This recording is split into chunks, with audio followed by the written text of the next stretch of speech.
டக்கு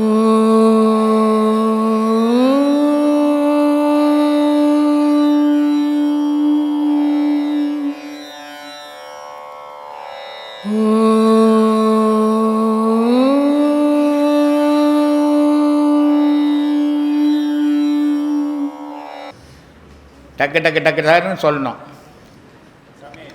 விதி வழி தான் எல்லாமே அப்படின்னு சொன்னா அப்புறம் எதுக்கு நமக்கு மதிங்கிறது தேவை? ராமா ராமா.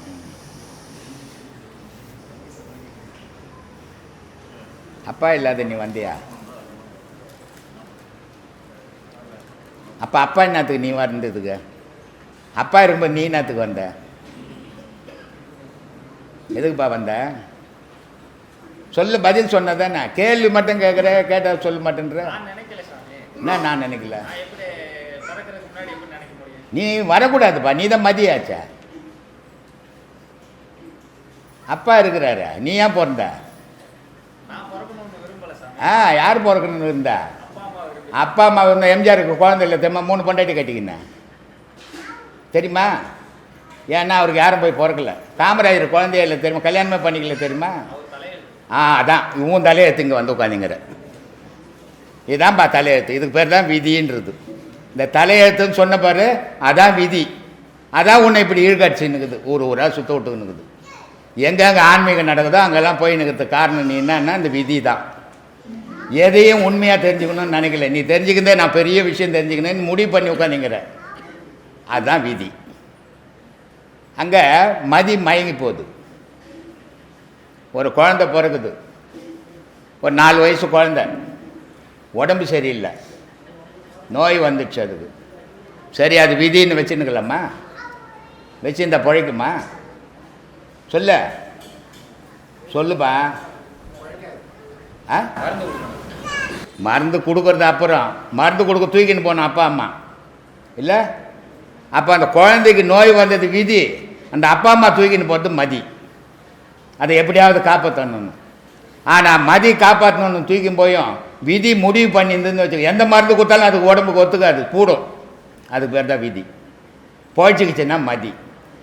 உலகத்தில் நீ பிறந்தது விதி, போக போகிறதும் விதி. இந்த இடையில் வாழறதுமா அதான் மதி. புரிஞ்சுதா? மதின்னு ஒன்று இல்லைன்னா செயலுன்னு ஒன்று இல்லை. நீ பிறந்துட்ட விதி உட்காயினாக்க தானே. ஏன் மருந்து செய்துன்னுக்கிற?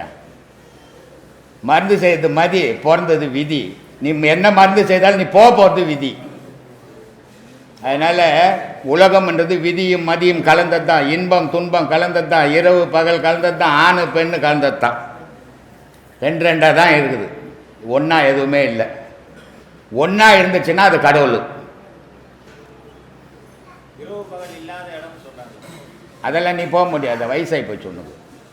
அதெல்லாம் ஒரு 6 வயசு 7 வயசில் வந்திருந்தீங்கன்னா இரவு பகல் இல்லாத இடத்துக்கு போகலாம். இப்போல்லாம் போக முடியாது. இப்போ இருட்டான இடத்துக்கு தான் போயிடுவேன். ஏன்னா உன் விதி இருட்டுக்கு தான் வலிச்சும் போகுது, வெளிச்சத்துக்கே வரமாட்டேன்றது. மனிதனை வாழணும்னு ஆசைப்படுறான், ஆனால் கிரகங்கள் அவனை நிர்ணயிக்குமா? அதுதான் நிர்ணயிக்குது. ஒருத்தன் வாழ்க்கையை ஒவ்வொரு மனுஷனும் நம்ம சிந்திக்கணும். சிந்திச்சோம்னா நமக்கு தெரியும். சிந்திக்கலைன்னா தெரியாது. எப்படி சிந்திக்கணும்? நான் மட்டும் கஷ்டப்படுறேன், அவன் நல்லா இருக்கிறான், எதிர் வீட்டுக்காரன் அவன் 1000 அட்டுழியம் பண்ணுறான், அவன் நல்லா இருக்கிறான், நான் மட்டும் கஷ்டப்படுறேன். இப்படியே அடுத்தவனை பார்த்தே பேசின்னுக்குறோம். அதனால் நம்ம சரியாக வாழலை. நம்ம கண்ணெதிரவே ஒரு குருடாக இருக்கிறான், நம்ம கண்ணெதிரவே ஒரு நொண்டி இருக்கிறான், நம்ம கண்ணெதிரவே ஒரு ஊமை இருக்கிறான், நம்மளும் இருக்கிறோம். ஆனால் நம்ம நல்லா இருக்கிறோம். அவன் நொண்டியாக இருக்கிறான், ஊமையாகிறான், குருடாகிறான். இவன் ஏன் ஊமையானா குருடானா, நம்ம ஏன் நல்லா இருக்கிறோம்? அதை யோசிக்க மாட்டோம். நம்ம எவன் நல்லா இருக்கிறானோ அவனை மட்டும் ஒப்பிட்டுக்கினே வருவோம். இது என்ன காரணம்? சரி, இது கடவுள் ஏதாவது நம்மளை மனுஷனை ஒருத்தனை இப்படி பிச்சைக்காரனாக்கி, ஒருத்தனை கோடீஸ்வரனாக்கி, ஒருத்தனை நடுதரமாக்கி, ஒருத்தனை நொண்டி ஆக்கி இப்படி கடவுள் பண்ணுறாருன்னா மனுஷனை விட கடவுள் அதிகம் வேணும். ஒவ்வொரு மனுஷனையும் விசாரிக்கணுன்னா கடவுள் ஏற்றின்னு கோடி வேணும், எண்ண முடியாத கோடி கடவுளே வேணும். அப்போது கடவுளுக்கும் நம்ம வாழ்க்கைக்கும் சம்பந்தமே கிடையாது. கடவுள் அதுதான் சொன்னேன், மில்லில் துணி போடுறான், பால் மாதிரி போட்டான், அழுக்கே இல்லாமல் நம்ம கட்டி கட்டி கட்டி கட்டி அதை அழுக்கு பண்ணிட்டோம். எவ்வளோ துவைச்சாலும் அது வெளுக்க மாட்டேங்குது. கடவுள் நம்மளை படைக்கும் போது பரிசுத்தமாக படைத்தான் நம்மளை. ஆனால் நம்ம ஆசைன்ற சேத்துல பரண்டு பரண்டு பரண்டு பரண்டு நம்மளையே நம்ம அழிச்சிக்கணும், கெடுத்துக்கணும். இப்போவும் கடவுள் மனுஷனை தேடிக்கின்னு தான் இருக்கிறான். நம்ம படைத்த பொருளை காணுமே, நம்ம படைத்த பொருளை காணுமேன்னு மனுஷன் இறைவன் வந்து காந்த மாதிரி இருக்கிறான். மனுஷன் வந்து இரும்பு மாதிரி இருக்கணும். ஆனால் இரும்பு மாதிரி மனுஷன் இருப்பான்னு இறைவன் காந்தத்தை போட்டு போட்டு போட்டு போட்டு பார்க்குறான், எவனும் கிடைக்க மாட்டேன்றான். இறைவனே ஏமாந்து போயிடுறான். ஏன் இந்த இரும்பு மாதிரி இருக்க வேண்டிய மனுஷன் காந்தம் போட்டால் ஒட்டாமல் இருக்கிறான் அப்படின்னா, இவன் ஆசைன்ற மண்ணை மூடிக்கின்னுக்கிறான். காந்தம் போட்டால் ஒட்ட மாட்டேங்குது. இது புரியல. ஆனால் இந்த மனுஷன் ஏன் இப்படி துன்பப்படுறான் அப்படின்னா, இப்போ இந்த பிறப்பு இந்த கீ செயின் கொடுத்துக்கிறாங்க தெரியுமா? இப்போ கீ செயின் கொடுத்தாங்களே எல்லாருக்கும். அந்த ஆள் திண்டுக்கல்ல இருக்கிறார். 500 செயின் போட்டு கொடுத்தாரு. ஃபஸ்ட்டு ஆகிப்போச்சு. 500 செயின் எவ்வளோ? 12,000 ரூபாய். 500 கீ செயின் 12,000 ரூபாய் ஆகிப்போச்சு. இப்போ செகண்ட் டைமு 12,000 ரூபாய்க்கு 500 கீ செயின் போட்டு கொடுத்து அனுப்பிச்சுக்கிறார். ஆனால் அவர் வரல. அப்போ என்ன தோணுது அவருக்கு? எங்கே இருந்தாலும் நம்ம உதவி செய்யணும் அப்படின்ற எண்ணம் வருது. இந்த பிரதிபலிப்பு என்னாகும்? அவருடைய துன்பத்தை போக்கும். போக்கி போக்கி போக்கி அவர் துன்பம் இல்லாத நிலைக்கு வரும்போது அடுத்த பிறப்பு சுத்த பிறப்பாயிடுவோம். அப்போது அது இறைவன் அடையிறதுக்கு ரொம்ப வழிவகுத்து தரும். யார் அவர் பேர்? பேரே ஞாபகம் இல்லாத கடவுள் காட்சி கொடுத்தாருன்னு எப்படி சொல்கிறேன்? அவர் எந்த ஊர்? ஏமா? ஆமாம் ஆமாம் ஆமாம். தர்மசாலி அது மேலே இருந்துக்கிறாரு. குரு என்ன மாதிரி ஊரெல்லாம் அஞ்சு இந்த மாதிரி பட்டிமன்றம் வச்சுக்கின்னு தான் எங்கேருந்து போகிறது? எப்போ குரு ஒருத்தர் ஆகுறாரா அவர் கண்டாயிடுவார். ஸ்கூலில் இருக்குதுல்ல வாத்தியார், எம்ஏ படிச்சுட்டு அவர் ஒரு ஆசிரியராக இருப்பார். 20 வருஷமாக அவர் அதுலேயே தான் இருப்பார். அவர்கிட்ட படித்தவன் கலெக்டராக இருப்பான் இல்லை? எப்படி அது? யோ எப்படி நீ குருக்கு முன்னே கலெக்டர் ஆகலான்னு கேட்க முடியுமா? சொல்லு சாமி, கேட்க முடியாது. அது மாதிரி குரு ஊர்லாம் சுற்றி சீட்டனை தேடிங்க இருந்தார் பட்டினத்தார். அவர் பத்ரகிரி வந்து யாரையும் தேடல, அவரையே தேடி இருந்தார். அதனால சீக்கிரம் கட்டிச்சு. சொல்லு வேறண்ணா. இப்போ கண்ணு மூடிக்கினா என்ன தெரியும் உனக்கு? கண்ணு மூடிப்பாரு, என்ன தெரியுது? இருள் தெரியுது. கண்ணு திறந்தா வெளிச்சமாக இருக்கிற நாளில் தான் கடவுளை தேடணுன்றதுக்கு தான் சொல்லின்னுக்கிறேன். சொல்லும்பா. யாருடைய குறிக்கோள்? ஏம்பா? ஆ, என்னுடைய பயணம் நீ எதை நோக்கி இங்கே வந்த? அதுக்கு தான் சொல்லின்னுக்கிறேன். எல்லாரும் மன அமைதி ஒன்றுனா ஊர் ஆசையெல்லாம் விட்டுட்டு ஊ மேலே ஆசையை வச்சுக்கோன்னு சொல்லிங்கிறேன். அது வேற. அது ஏன் உனக்கு? நீ வாங்கும் போதுக்கே இல்லத்த. 1ஆம் கிளாஸ் படிக்கிறான்ல அந்த பையனுக்கு 1ஆம் கிளாஸ் பாடம் தான் எடுக்கணும். எம்ஏ புக் எடுத்துக்கணும் பாடம் எடுத்தால் புரியுமா உனக்கு? அது மாதிரி நீ இன்னும் 1ஆம் கிளாஸ் கூட சேரல. உனக்கு எம்ஏக்கு வரும்போது நான் எல்லாத்தையும் சொல்கிறேன். சொல்லு. சில பேர் வந்து கண் திருஷ்டி அதெல்லாம் சொல்றாங்க இல்லையா? நான் வந்து அமைதியா இருக்கேங்க, யாரோட இதுக்கும் போறதில்லை. சரி, ஆமாம்.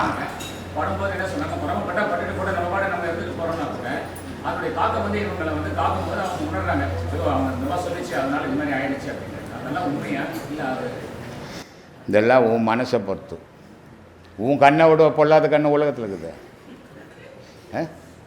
சொல்லு, யோசித்து பாருங்கள். இது வந்து நம்ம கண்ணை பற்றி அதான் சொன்னேன், நம்மளை பற்றி அறியதில்லை, ஊரை பற்றி அறிஞ்சுன்னுக்குறோன்னுட்டு. அவன் என் கண்ணு பட்டுது, அவன் என்னை திட்டினான், அவன் சொன்னான், அதனால தான் இருந்தேன். இவன் போவான் கல் இடிச்சுக்கும்.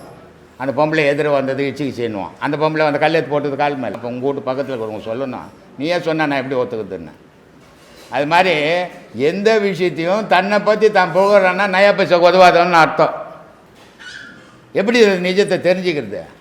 நீ அனுபவித்து பார்க்கணும், அப்போ தான் நிஜம் தெரியும். அதனால் அவன் மனசுக்கு ஏற்ற மாதிரி சொல்லுவான். கண்ணு பண்ண ஒரு நான் மிளகா கட்டி வைப்பான், கொய்யாக்காய் கட்டி வைப்பான், கூட 2 வேலியில் இருக்கிற வேலி இந்த தும்டிக்காய், அந்த ஊமத்தங்காய், இதெல்லாம் அதெல்லாம் அவன் கண்ணை போய் குத்த போகுது. இவன் பயம் அதை கட்டி வச்சுன்னு திஞ்சுங்கிறான். எவன் கண்ணை எவனையும் ஒன்றும் பண்ணாது. உன் கண்ணு எவனையும் பண்ணாதுந்தா சரி. நீ ஊருக்கு கேடு நினைக்கலன்னா உனக்கு எவனாலையும் கேடு பண்ண முடியாது. நீ ஒருத்தனுக்கு கேடு நினச்சிட்டின்னா உனக்கு 10 பேர் உனக்கு கேடு பண்ணிவிடுவான். இதுதான் பலாபலன். அதனால் நீ யாருக்கும் நல்லது செய்யாத, யாருக்கும் தீமை செய்யாத வாழ், அதுவே பெரும் வாழ்க்கை. சூரியக்கலை இந்த 16 கலையை சாப்பிட்டுடும். சாப்பிட்டுட்டுன்னா மூச்சு போய் வாசியாக மாறிடும். மூச்சு இருக்காது, கழுத்து கீழே எந்த ஓட்டமும் இருக்காது. எல்லாம் வாசி யோகம் கற்றுக் கொடுக்குறேன், வாசி யோகம்லாம் எவனாலையும் கற்றுக் கொடுக்க முடியாது. ஏன்னா வாசின்றது பேசாதது, மூச்சுன்றது பேசுறது. பேசுனா தான் ஒருத்தருக்கு ஒருத்தர் ஒன்று சொல்லிக் கொடுக்க முடியும், அவர் கேட்க முடியும். பேச்சு மூச்சு இல்லாத இடத்துல போய் எங்கே போய் சொல்லிக் கொடுக்குறது? யார் சொல்லிக் கொடுக்குறது? இந்த மூச்சாகப்பட்டது ப்ராக்டிக்கலாக நீ குரு உபதேசம் வாங்கி செய்துன்னு வரும்போது அது நாளடைவில் அந்த மூச்சு வாசியாக மாறிடும். வாசின்னா என்ன அர்த்தம்னா கழுத்துக்கு கீழே மூச்சே கிடையாது, போன மாதிரி ஆகிடும்.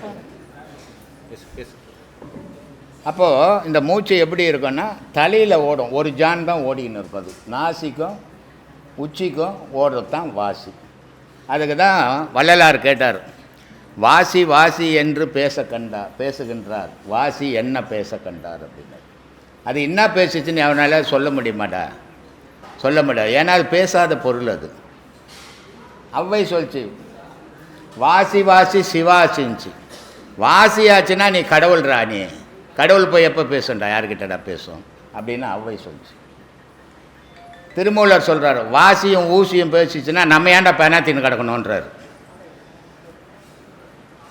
அது மாதிரி இதெல்லாம் புரியாமல் எதையோ சொல்லிக்கின்னு குண்டலி யோகம் கற்றுக் கொடுக்குறேன், வாசி யோகம் கற்றுக் கொடுக்குறேன்னு ஏதோ ஒன்று பண்ணின்னுக்கிறாங்க. அவங்க எதையாவது பண்ணின்னு போட்டோம், நமக்கு அதெல்லாம் தெரியாது.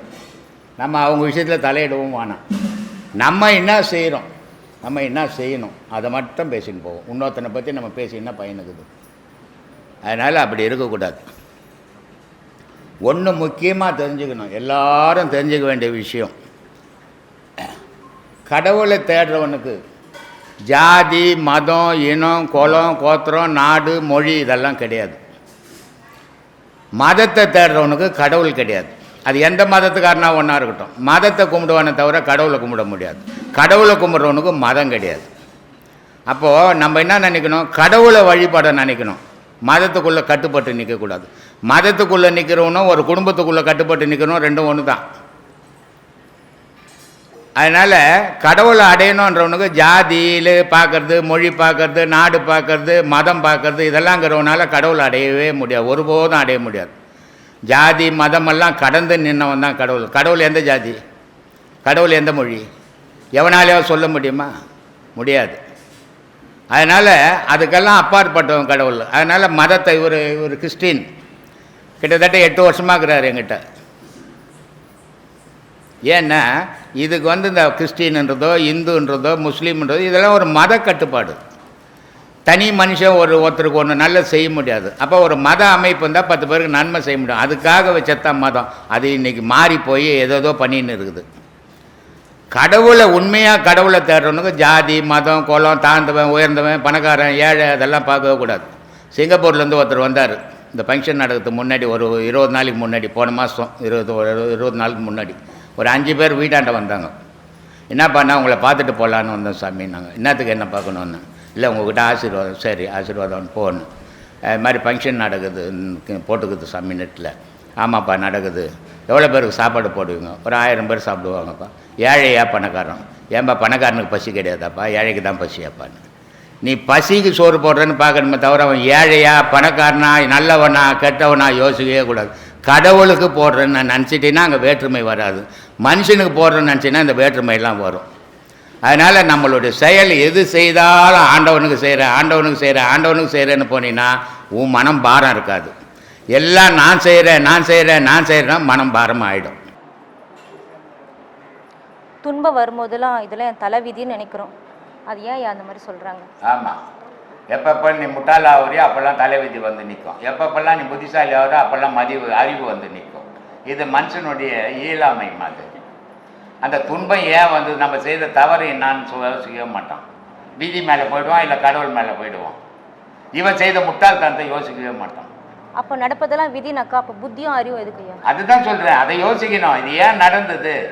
அப்போ நம்மளுடைய செயல். இப்போ ஒருத்தர்கிட்ட ஒரு 1000 ரூபாய் கடன் கேட்குற, அவர் சொல்கிறாரு நாளைக்கு வாப்பா தரேன் அப்படின்னு சொல்கிறாரு. நீ என்ன பண்ணுவ? 7 மணிக்கு வாங்கினோடனே சைக்கிள் எடுத்துன்னு ஓடுவேன். அவர் கொடுத்துட்டாருன்னா சொல்லுவேன், ரொம்ப உஷாராக போகணுங்க, நான் கொஞ்சம் லேட்டாக இருந்தோட போயிட்டு வர கொடுக்க மாட்டாருங்க. கரெக்ட் டைம் பக்கத்து வீட்டில் சைக்கிள் வாங்கின உடனே ஓடி வாங்கினாங்க, கொடுத்தாருங்க.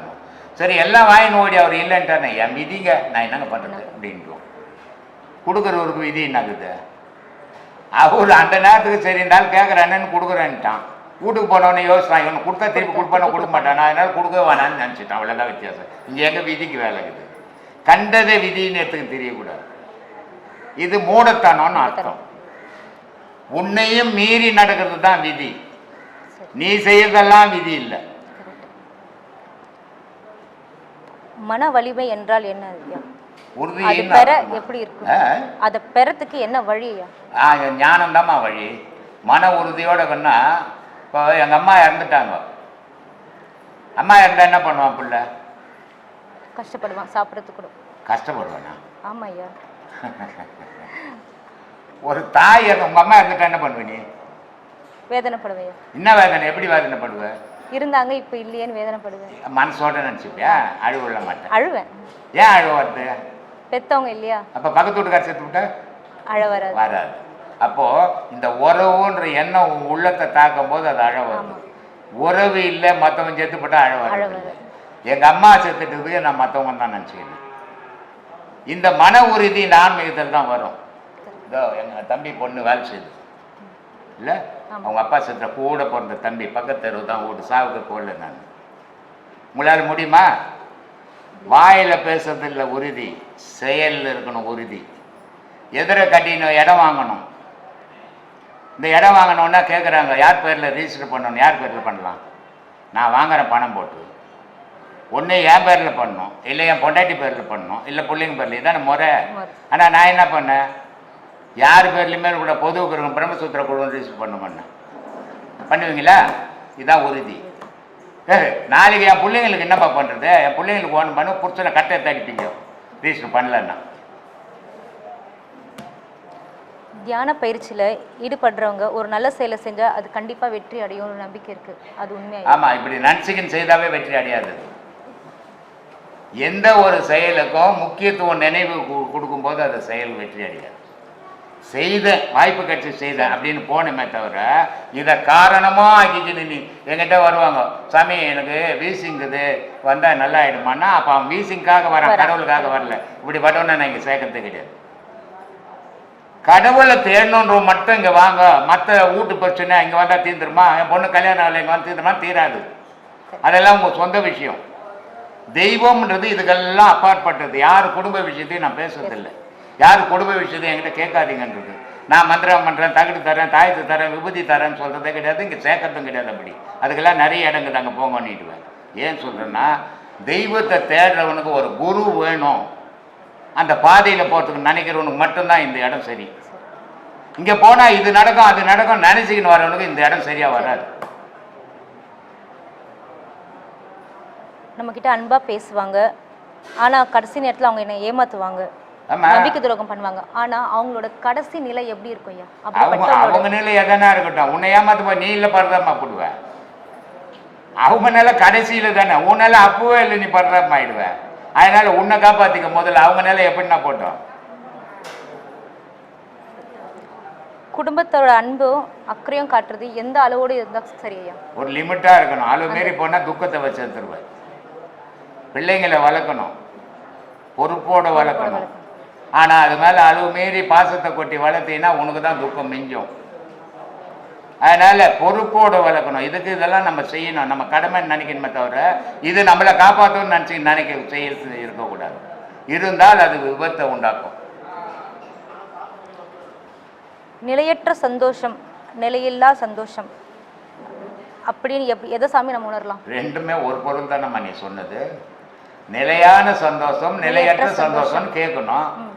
நீ அப்படி கேட்கலையே, எப்படி கேட்ட? என்ன எழுதிக்கிற பாரு. நிலையற்ற சந்தோஷம், நிலையான சந்தோஷம்.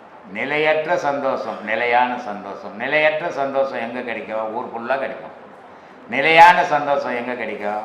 பிள்ளைங்க கிட்ட கிடைக்கும், கணவங்கிட்ட கிடைக்கும், தாய் தப்பங்கிட்ட கிடைக்கும், கடவுள்கிட்ட கிடைக்கும். ஆனால் கணவங்கிட்ட கூட சில நேரத்தில் சந்தோஷம் இல்லாத மனைவி ஆகிடுவான், பிள்ளைங்க கிட்ட கூட சந்தோஷம் இல்லாத சில நேரத்தில் தாய் தப்பம் ஆகிடுவான். ஆனால் கடவுள்கிட்ட எப்பவுமே சந்தோஷமாக இருக்கலாமா? அதுதான் நிலையான சந்தோஷம் உலகத்திலே. ஆன்மீகத்தில் இருப்பவர்கள் குடும்பத்தை பற்றி கவலையில் இருந்து எப்படி நம்ம கடவுளே இருந்தானாக்கா நம்ம குடும்பத்தை விட்டுடுவோமோ அப்படின்ற ஒரு சிந்தனை. ஏன் உனக்கு அந்த சந்தேகம்? எவனாலையுமே முடியாதுமா அது. சில பேர் இப்பெல்லாம் என்ன நினச்சின்னு இருக்கிறாங்கன்னா, இந்த ஆன்மீகத்துக்குள்ளே போனால் அவருக்கு குடும்பத்தை விட்டுடுவார், காட்டுக்கு போடுவார், அவர் சாமியார் ஆகிடுவார் அப்படின்லாம் நினச்சின்னு இருக்கிறாங்க. இதெல்லாம் நடக்காத காரியம். இதெல்லாம் சும்மா கற்பனை. ஏன்னு சொல்கிறேன்னா, நீ வீட்டை விட்டு வெளியேறணும்னு உன் விதி இருந்துச்சுன்னு சொன்னால் ஆன்மீகம்ன்ற ஒரு விஷயமே தேவை கிடையாது. தானாகவே வீட்டை விட்டு ஓடிடுவேன். அதனால் ஆன்மீகம் அதுக்கு ஒரு தடையே கிடையாது. ஆன்மீகத்தில் இருந்து இல்லறத்தில் இருந்துக்கினே துறவரத்தை நாடணும். அதுதான் ஏதோ ஒரு பிறவியில் உனக்கு அது முழுமை பெறும். நீ ஆன்மீகத்தில் போன உடனே நீ ஞானி ஆக முடியாது. அதெல்லாம் ஒரு கற்பனையில் ஒன்றா ஆகலாம், நிஜத்தில் வர முடியாது. நான் இமயமலைக்கு போயிருந்தேன். அங்கே நிறைய ஒரு 500 பேர் இருக்கிறாங்க. நான் நினச்சேன் இவங்கெல்லாம் ஒரு பெரிய ஆன்மீகத்தில் போகிறாங்க போலகுதுன்னு நினச்சேன். அப்புறம் கேட்டேன் நான் அங்கே சிலரை, இந்த மாதிரி இருக்கிறீங்களே, ஆன்மீகத்தில் ஏதாவது பயணங்கள் உண்டா அப்படின்னு கேட்டதுக்கு அவங்க சொன்னாங்க, அதெல்லாம் இங்கே ஒன்றும் கிடையாதுங்க, கடை வாங்கி கொண்டுட்டு பயந்துக்கு நீங்கள் ஓடியான்ட்டோம், குடும்பத்தை காப்பாற்ற முடியாத பயந்துக்கு நீங்கள் வந்துட்டோம். இங்கே வந்து டைரக்டர் செத்துட்டாரு, டைரக்ட் நடிகர் அவங்க அம்மா செத்து போயிட்டாங்க, அவங்களுக்கு பிறந்த நாள்னு சோறு வருது வண்டியில், நாங்கள் வாங்கி சாப்பிட்டு நிம்மதியாகிறோம். டூரிஸ்ட் வராங்க, அவங்க 5-10 கூட செலவு வச்சுக்கிறோன்றோம். அந்த மாதிரி தான் ஓடுவாங்களே தவிர இறைவனை தேடி எவனாலையும் ஓட முடியாது. அது வந்து சும்மா ஒரு கற்பனை கதை. ஐயா, கடவுள் அருள் என்பது என்ன ஐயா? சந்தோஷமாக இருக்க வைக்கிறது, எந்த நேரத்திலையும் துக்கம் இல்லாத இருக்கிறது, எப்பவுமே பேரொழியில் நிற்கிறது கடவுளுடைய அருள். இறந்து போன பிறகு ஆன்மா வெளியே வந்து பிறகு அது கடவுளோட உறவாடுமா? ஆடாது. உலகத்தோடு தான் உறவாடும். அடுத்த உடலை தேடிக்கினே இருக்கும். இப்போ நீ ஒரு வீட்டில் கொடுத்தோன்னே இருக்கிற, அந்த வீட்டுக்காரர் காலி பண்ண சொல்லிட்டாங்க, ரொம்ப நாளாக இருக்கிற அந்த வீட்டில் காலி பண்ண சொன்னா நீ என்ன பண்ணுவ? வேற வீடு தான் பார்ப்பேன். வேற வீடு பார்ப்பல. அதே தான் பண்ணிடுது ஆன்மா. இந்த உடலுன்ற வீட்டை விட்ட உடனே வேற வீடு தேடிங்குது. கடவுளுக்கு இதுக்கு சம்மந்தமே. ஏன்னா அது இந்த உடலுக்குள்ளே இருக்கும்போது கடவுளை தேடி இருந்தது தானே. அதான் தேடுறதே கிடையாது.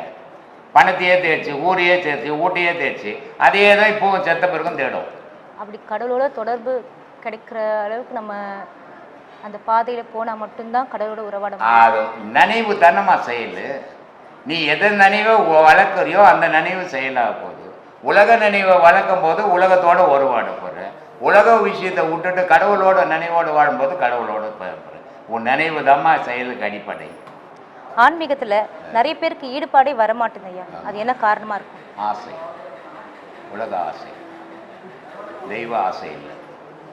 உலக ஆசைகள், பண ஆசைகள், பொருள் ஆசைகள். அதனால் ஆன்மீக ஆசை இல்லை. சொல்லுங்க. சுய விசாரணை இருந்தால் அதன் மூலமா கடவுளோட ஸ்வரூப தரிசனம் நமக்கு கிடைக்கும். ஆனால் சுய விசாரணை அவன் பண்ணுறதில்லை, உலக விசாரணை தான் பண்ணுறான். உலக விசாரணை பண்ணும்போது தன்னை பற்றி அவனுக்கு தெரியாமல் போயிடுது. இன்றைக்கி பெருவாரி ஜனங்கள் உலக விசாரணை பண்ணுறாங்க. என்ன நடந்தது, இங்கே என்ன நடந்தது, அது என்ன செய்யணும், இது என்ன செய்யணும் செய்கிறான்னு தவிர நான் யார், நான் எதுக்கு வந்தேன், என்ன பண்ணணுன்றதை இவன் யோசிக்கதே இல்லை. அப்போ சுய விசாரணை பண்ணால் தெய்வ விசாரணை தெரியும். ஆனால் இவன் உலக விசாரணை பண்ணும்போது தான் விசாரணையே தெரியாமல் போயிடுறான். ஒரு மனிதன் தன் வாழ்க்கையில் உறவாடக்கூடிய உறவுகளில் எது சிறந்த சாமி? தெய்வம். தெய்வமா இல்லை மனிதர்களா? தெய்வம். தெய்வம். மனிதர்கிட்ட தான் தெய்வம் இருக்குது இல்லையா? பல வீடியோக்களில் சொல்ல. ஆமாம், மனிதனுக்குள்ளே தான் தெய்வம் இருக்குது. அந்த தெய்வ உறவு மனித உறவு எப்படி இருக்கணும்னா உண்மையான உறவாக இருக்கும். அதுதான் தெய்வ உறவு. நமக்கு ஏற்படும் அவமானம், அநீதி, துன்பங்கள் இதிலிருந்து விடைபெறத்துக்கு எந்த வழியாக இருக்கும் சாமி? சிந்தனைமா. காலையில் கூட சொன்னேன் நான், அவமானத்தை ஒரு மனிதன் மறக்கவே கூடாது. எவன் ஒருத்தன் அவமானத்தை மறக்கிறானோ அவன் வாழ்க்கையில் முன்னேறவே முடியாது. அவமானத்தை ஞாபகத்தில் எல்லாத்தையும் உலகத்தில் மறக்கலாம், நீ அவமானத்தை மட்டும் மறக்கக்கூடாது. அவமானம் ஏன் வந்தது, எதுக்காக வந்தது, நம்ம பலவீனம் என்ன, அப்போ நம்ம பலமே என்ன, நம்ம எதை நோக்கி பயணம் பண்ணணும் அப்படின்ற அந்த அவமானம் ஞாபகம் வர வர வர வர அவன் வாழ்க்கையில் முன்னேற்றம் வரும். அவமானத்தை எப்போ மறக்கிறானோ அடிக்கடி அவமானம் ஏற்படுமே தவிர அவன் வாழ்க்கையில் முன்னேற்றம் ஏற்படாது. ஆனால் சில பேர் வந்து அவங்கள ரொம்ப இன்னும் கஷ்டப்படுத்திட்டே தானே சாமி இருக்கிறாங்க. அவங்க கஷ்டப்படுத்துவாங்க, நீ ஏன் அவங்ககிட்ட போய் சிக்கிற, அது உன் செயல் தானே. நம்ம எப்போ அதுதான் சொல்லிக்கிறாங்க ஆதியில், துஷ்டனை கண்டா ஒரு அடி தூரம் போனிட்டு. அவங்க அசிங்கப்படுத்துகிறாங்கன்னு தெரியுது, அப்போ நீ அவங்கள விட்டு விலகி அவங்கள அசிங்கப்படுத்துகிற கூட ஆகிடணும், அவங்கள அசிங்கப்படுத்தணுன்ற நினைவை நீ வளர்த்துக்க கூடாது. அவங்கக்கிட்ட இருந்து அசிங்கப்படாமல் வாழணும். அது எப்படி, இந்த மாதிரி அசிங்கப்படுத்தினாங்களே அவமானப்படுத்தினாங்களே அப்படின்றத சிந்திச்சு சிந்திச்சு நீ அவங்களோட உயரும் போது அவங்க அசிங்கப்படுத்துறதை நிறுத்திடுவாங்க. ஏன்னா ஒரு மனிதன் யாரை போய் அசிங்கப்படுத்துகிறான், உயர்ந்தவனை அசிங்கப்படுத்த முடியுமா? அவனை விட தாழ்ந்தவனை தான் அசிங்கப்படுத்துவான். அப்போது தாழ்ந்தவன் அசிங்கப்படும் போது அந்த அசிங்கப்படுத்தனை விட இவன் உயரும் போது அவன் அசிங்கப்படுத்துறவன் நின்றுடுவான். அதனால தான் சொல்கிறது, அவமானம் ஞாபகத்திலேயே வச்சுக்கோ, அவமானத்தை ஒவ்வொரு இடத்துலையும் நிறுத்திப்பார், அவமானத்தை ஒவ்வொரு இடத்துலையும் சிந்திச்சுப்பார். அந்த அவமானம் எதனால் நடந்தது, நீ அவனை விட தாழ்ந்திருக்குதால் அவமானம் வந்து நீ அவனோட உயர முயற்சி பண்ணு, அந்த முயற்சி வந்து உன்னை வெற்றி அடைய வைக்கும், அவமானத்திலிருந்து வெளியேற்றணும் வரும்னு சொல்கிறது. அப்புறம் அப்படி இருக்கவங்க நம்ம விலகி இருக்கிறது நமக்கு நல்லது. நீ திரும்பி திரும்பி அவங்களாடி போய் ஒரு நாய் வெறி பிடிச்ச நாய் கடிக்க போகுது, அதுக்கிட்ட கல்லை தடிச்சு தொத்திட்டு தூரம் வந்துடணுமே தவிர அதுக்கிட்ட உறவாடினா திருப்பி திருப்பி கட்சிக்கின்னு தான் இருக்கும். அந்த மாதிரி அவமானப்படுத்துகிறவங்க கூட நீ உறவு வச்சுக்க கூடாது. அது யாராவன்னா இருக்கட்டும், விலகி நிற்கிறது தான் உனக்கு நல்லது. ஐயா, நீங்கள் ஒரு வீடியோவில் கூட சொல்லியிருக்கீங்க, ஒரு பாம்பு கதை சொல்லியிருக்கீங்க, அது உன்னை கடிக்க உன்னை காப்பாற்றுறதுக்காக நீ சீரெல்லாம் சொல்லியிருக்கீங்க. ஆமாம், சரிங்களா? அப்படி இருக்கும்போது ஒரு சூழ்நிலையில் நமக்கு தற்காப்புக்காக நம்ம சீர்றது தப்பு, சீர்றது தப்பு இல்லை, ஆனால் அடிக்கிறது தப்பு. நீ ஒன்றுத்துக்கும் உதவாத நீ படுத்துக்கின்னு சீராமல் படுத்துக்கினா நீ உதவாத பொருள் உன் மேலே கழுத்துக்கு போட்டுருவாங்க. அதனால் நீ சீரித்தான் ஆகணும், சீர்னா தான் உன்னை நீ காப்பாற்றிக்க முடியும். அதனால் சீர்றது தப்பு இல்லை, ஆனால் அடுத்தவங்களை கடிக்கிறது தப்பு. அதே நேரத்தில் அடுத்தவங்க நீ உன் மேலே கல் போடுற மாதிரி நீ சும்மா இருக்கிறதும் தப்பு. ஐயா, இளமையிலே ஆன்மீகம் தேடல் சரிதான், ஆனால் அது கூட சில பேர் வராமல் இருக்கு. வர முடியாதும்மா. ஏன்னா தாய் தகப்பனே ஆன்மீகத்தில் போவா அனுமதிக்கிறது இல்லை பிள்ளைங்களை. என் பிள்ளை இன்ஜினியர் ஆகணும், வக்கீல் ஆகணும், ஜட்ஜி ஆகணும், மந்திரி ஆகணும் தானே வளர்க்குறாங்க. ஆன்மீகவாதி ஆகணும்னு எந்த தாய் தகப்பனாவது வளர்க்குறாங்களா? அப்படியே தப்பி தவறி அந்த பிள்ளைங்க வந்தாலும் அந்த தாய் தகப்பன் விடுறதில்லை. என்கிட்ட ஒரு பையன் வந்தான், சினிமா ப்ரொடியூசர் டைரக்டர், அவன் திருமங்கலத்துலேருந்து வந்தான். அவன் சொல்கிறான், வருத்தப்படுறான் என்கிட்ட, நான் ஆன்மீகத்தில் போகணுன்னு எவ்வளோ முயற்சி பண்ணி வீட்டுக்கு தெரியாத வரும் சாமி. எங்கள் அம்மா சொல்கிறாங்க, இதெல்லாம் தேவையில்லை, போய் பணம் சம்பாதிட்டா சினிமா துறைக்கு போட்டான்னு சொல்கிறாங்க. அப்போது அந்த தாய் தகப்பனே ஆன்மீகத்தில் போகாமல் தடுக்கிற எத்தனையோ தாய் தகப்பனுங்க இருக்கிற காலத்தில் எங்கே ஆன்மீகம் வளரும்? அப்புறம் வந்து இப்போ பொது கேள்விக்கு வரப்பா, இப்போ தமிழ்நாட்டில் வந்து விவசாயம் தான், இந்தியாவிலே விவசாயம் தான் பண்ணுறாங்க. அதில் தமிழ்நாட்டில் தான் வந்து விவசாயத்தை முழுமையாக பண்ணுறாங்க. எப்படின்னா, நெல் விதைக்கிறாங்க, அதை அறுத்துடுறாங்க, அதை எடுத்துன்னு வந்து அந்த கட்டை அடித்து தாள் போர் வச்சிடுறாங்க. இப்போ இல்லை, முன்னாடி எல்லாம் ஒரு 20 வருஷத்துக்கு முன்னாடி. அப்போது அந்த மாட்டை வந்து புனைச்சி நடுவில் ஒரு கொம்பு நட்டு அந்த மாட்டை வந்து சுற்றி ஓட்டுறாங்க. ஓட்டும்போது அந்த நெல் தனியாக பிரியுது, அந்த பில்லு வந்து அப்படியே அந்த எப்படி நீட்டாக இருக்கிறதெல்லாம் அப்படியே ஒரு கூலை மாதிரி மாறிடுது. இது எப்படி அப்பா, இதுக்கும் நம்ம பாடத்துக்கும் கனெக்ட் இருக்கா? விவசாயி கேட்குற கேள்வி. ஆனால் இதில் இன்னொரு சூட்சமாக இருக்குது. விவசாயி எதுக்காக பாடுபடுறாரு, அவ்வளோ ஏன் கஷ்டப்படுறாரு? அரிசி வேணும். அந்த அரிசி இருந்தால் மட்டும்தான் அந்த அரிசியை கொண்டு போய் விளைச்சல் ஆச்சுன்னா அந்த அரிசியை கொண்டு போய் காசு பணம்லாம் சம்பாரித்து என்னோடய தேவைகளை நான் தீர்த்துக்க முடியும். அதுக்கு என்ன வேணும்? அரிசி வேணும்.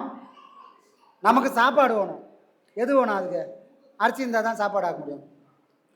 இப்போ அவர் அரிசிக்காக விதைச்சாரா இல்லை உமிக்காக விதைச்சாரா? விதைச்சது என்னவோ அரிசிக்காக தான் விதைச்சாரு. அது வந்தால் தான் காசு ஆகும். ஆனால் கூடவே வந்தது எது? உமியும் வந்தது. அதை போல் நம்ம நோக்கம் நல்ல நோக்கத்துக்காக நம்ம போகலாம், ஆனால் உமி மாதிரி கலை மாதிரி சில விஷயங்களும் நம்மளை பின்னாடியே வந்துடும். அப்போ நம்ம என்ன பண்ணோம்? ஞானத்தோட அறிவோட அதை எதை நீக்கணுமோ அதை நீங்கி எது கூட சேரணுமோ அது கூட சேர்ந்து உறவாடனா அரிசி தனியாக உமி தனியாக ஒரு நாள் பிரியும். நம்ம வாழ்க்கையில் இதை பயன்படுத்தணும். அரிசி மாதிரி உறவும் வரும், உமி மாதிரி எதுக்குமே பிரயோஜனம் இல்லாத உறவும் வரும். எங்கே நீங்கணுமோ அங்கே நீங்கணும், எங்கே சேரணுமோ அங்கே சேரணும். மாற்றி சேர்ந்தால் வாழ்க்கை அலங்கோலம் ஆகிடும். சரிங்களா? இதை அங்கேருந்து நம்ம எடுத்துக்கணும். அது அவங்க சாமர்த்திய பொறுத்து. சரி, அப்புறம் வந்து இன்னொரு கேள்வி இருக்கு. இப்போ நந்தி மேலே தான் சிவன் இருக்கு. அப்போ அந்த நந்தி தான் நம்ம மாடு. அப்போ வந்து ஒரு நீட்டா மாட்டுக்கு வந்து கயிறு கட்டிடுறாங்க. அது ஒரு குச்சி முளைக்குச்சி எடுத்து அதை சீவி சென்டரில் அடிச்சிடுறாங்க. அந்த மாடு என்ன செய்யுது, அது எங்கெங்கெல்லாம் போய் மேய்தோ, அதாவது ஒரு குறிப்பிட்ட தூரம் போய் மேய்ஞ்சிட்டு அப்படியே அங்கவே நிற்குது. அப்புறம் அந்த மாட்டோட உரிமையாளர் வந்து பிடிச்சின்னு போயிடுறாங்க. இது எப்படியப்பா? இதுக்கும் நம்ம பாடத்துக்கும் கனெக்ட் இருக்கா? விவசாயி பாடம் பண்ணக்கூடாதுன்னு இப்போ தெரியுது. விவசாயம் மட்டும்தான் பண்ணணும். அதுதான் நம்ம இதை தான் சொல்கிறது. ப்ராக்டிக்கலாக நம்ம அனுபவிக்கக்கூடிய அனுபவங்களை ஒரு விஷயத்திலையும் இதுவாக இருக்குமா அதுவாக இருக்குமான்னு அந்த ஆராய்ச்சி மனப்பான்மை வேணும், அவசியம். ஆனால் இந்த ஆராய்ச்சி மனப்பான்மை அதிகப்படியாக போச்சுன்னா அதுவே நமக்கு தடையாகவும் மாறிடும். இது ஒரு அளவோடு நிற்கணும். பார்க்குறதுல எல்லாத்துலேயும் சிவபெருமான் நந்தி மேலே போனார். அப்போ நந்தினா மாடு. அப்போ மாட்டுக்கு இதெல்லாம் கட்டிக்கிறாங்களே, இதுக்கெல்லாம் பொருள் இருக்குமானா இருக்குது. ஆனால் அதுக்காக ஆராய்ச்சி பண்ண போனோம்னா அது ஒரு முடிவே இல்லாத போகும். வெளியேகிற மாடுக்காக அவங்க கட்டலை. வெளியேகிற மாட்டில் இறைவன் உட்காரலை. இதுதான் மாடு, நான் தான் மாடு. இந்த மாடு உலகத்தை சுமக்குது, சிவபெருமானை சுமக்கல. உலகத்தை தள்ளிட்டு இது எப்போ சிவபெருமானை சுமக்குதோ அப்போ தான் இது முக்தி மோட்சத்துக்கு போகும். அந்த சூட்சுமத்தை பொருள்னு அதுக்கேற்ற மாதிரி நம்மளோட சிந்தனைகளை வளர்த்தோம்னா தடுமாறாத போயிடும். இல்லைன்னா தேவையில்லாத குழப்பங்கள் அதிகமாகும். ஒருத்தருக்கும் நம்ம காரணம் தேட ஆரம்பித்தா சில குழப்பங்களும் தானாக வந்து சேர்ந்துடும். சரிங்களா? அதனால் அவ்வளோ டீப்பாக போக வேணாம், கொஞ்சம் விவசாயமும் பண்ணுங்கள். சரி.